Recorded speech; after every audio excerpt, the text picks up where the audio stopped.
Alors, nous allons parler des fonctions affines. C'est quoi une fonction affine? Donc, ça va être un cas particulier de fonction. Une fonction affine, c'est une fonction qui est définie par une formule particulière où il y a deux nombres fixes.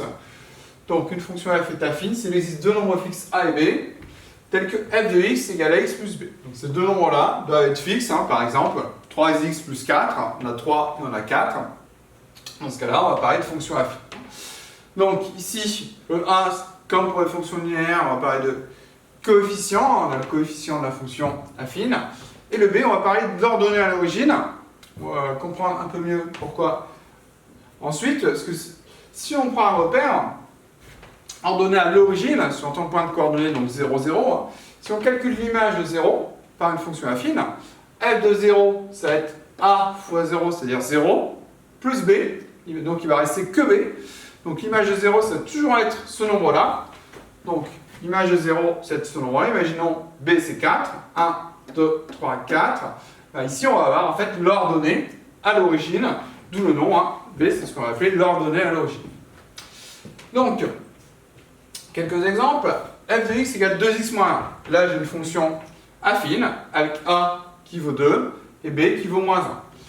Parce que je peux écrire plus, moins 1, bien sûr. Là, j'ai de x égale moins x plus 2. J'ai une fonction affine également, avec a qui vaut moins 1 et b qui vaut 2. h de x égale 3x. J'ai une fonction affine aussi, a vaut 3 et b il vaut 0. Et en fait, donc là, quand j'ai b qui vaut 0, j'ai un cas particulier, j'ai une fonction linéaire. Les fonctions linéaires sont les fonctions affines, ce sont des cas particuliers de fonctions affines. Dans l'ensemble des fonctions, il y a les fonctions affines, et dans les fonctions affines, il y a les fonctions linéaires. Donc là, on a a qui vaut 3 et b qui vaut 0. Mais c'est aussi une fonction affine, tout en étant une fonction linéaire. I de x égale 5. Là, j'ai b qui vaut 5, et j'ai a nulle part, mais nulle part, je peux mettre 0x. 0x, 0, ça sera donc le nombre fixe 1. Donc ici, c'est comme si j'avais 0 fois x plus 5. Donc 0 joue le rôle de 1. Et 5, c'est b, l'ordonnée à l'origine. Donc là aussi, j'ai une fonction linéaire particulière. Quand a vaut 0, on va parler de fonction constante. Là, on va avoir une fonction constante. Toutes les images par cette fonction vont valoir 5. Ici, j de x égale x carré plus 2. J'ai bien b. Là, j'ai a, mais je n'ai pas x, j'ai x au carré. Donc là, j, on va le noter pour être sûr de ne pas confondre. J n'est pas affine, contrairement aux autres fonctions précédentes. Là, on n'a pas une fonction affine. Si maintenant on veut tracer la représentation graphique d'une fonction affine, on a vu que pour une fonction linéaire, la représentation graphique était une droite qui passe par l'origine. Donc si j'avais cette formule-là, j'avais une droite qui passe par l'origine. Alors en fait, on rajoute un nombre à l'image par rapport à une fonction linéaire. Donc on va conserver une droite. C'est juste, familièrement, on pourrait dire, elle est décalée, cette droite. Elle ne va pas passer par l'origine. Ça, dans le cas, bien sûr, où b vaut 0, on tombe sur la fonction linéaire. Donc la représentation graphique d'une fonction affine, c'est une droite également.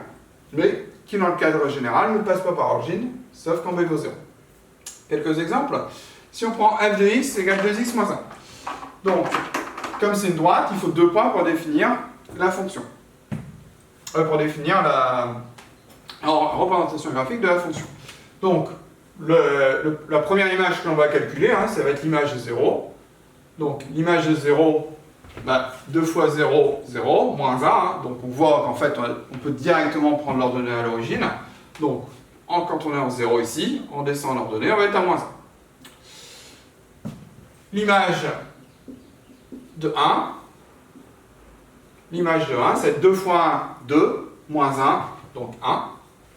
Donc l'image de 1, ça va être 1 ici. On peut éventuellement écrire les traits de construction. Donc l'image de 1, ça va être ce point-là. Donc la représentation graphique de la fonction f, ça va être cette droite. Donc ordonnée à l'origine, moins 1. Coefficient directeur 2, on voit que si on avance de 1, je prends un point de droite, j'avance de 1, j'augmente de 1, 2, on retrouve la notion de coefficient directeur qu'on avait pour les fonctions linéaires. La deuxième, g de x égale moins x plus 2. Donc l'ordonnée à l'origine c'est 2 cette fois-ci. Donc j'ai ce point-là, l'image de 0, c'est le point de coordonnée 0, 2. Ensuite, on a comme coefficient directeur terre moins 1. Donc, on peut soit recalculer l'image, hein, par exemple faire l'image de 1. Donc, l'image de 1, ça va être moins 1 plus 2, c'est-à-dire donc 1. Donc, l'image de 1, ça va être 1. Donc, je vais me retrouver à passer par le même point que tout à l'heure, coïncidence. Hein. Ensuite, donc, je trace la droite qui passe par les 2 points. J'ai donc la représentation graphique de la fonction g, hein, qui est cette droite. Donc, coordonnée à l'origine 2. Et coefficient directeur moins 1. On voit que si j'avance de 1 à partir d'un point de la droite, ben, je descends de moins 1. On peut traiter aussi le cas particulier de la fonction linéaire. Fonction linéaire, on sait qu'elle passe par l'origine, donc on a déjà ce point-là. Et ensuite, coefficient directeur 3. On peut utiliser directement le coefficient directeur 3, c'est-à-dire quand j'avance de 1, je vais augmenter de 3. Hein, ce qui veut dire aussi que l'image de 1, ça serait 3. 3, on se retrouve ici. Voilà, donc la représentation graphique de la fonction h, c'est la droite que je vais tracer là. Donc qui passe par l'origine, elle, comme on a une fonction pas seulement affine mais aussi linéaire, et qui passe par ce point-là. La quatrième, fonction constante. Quand on est en 0, on a pour ordonnée 5, 2, 3, 4, 5. 5 c'est ici. Et ça va toujours être 5. Donc là, on va avoir, pour les fonctions constantes, une droite qui est parallèle à l'axe des abscisses. La droite que je suis en train de tracer là représente la fonction i, hein, puisque c'est parallèle à l'axe des abscisses, quel que soit un nombre. Je prends ce point-là, son image ça va être 5, ce point-là, son image ça va être... Ce nombre-là, son image ça va être 5, hein, ce nombre-là, son image ça va être 5, etc.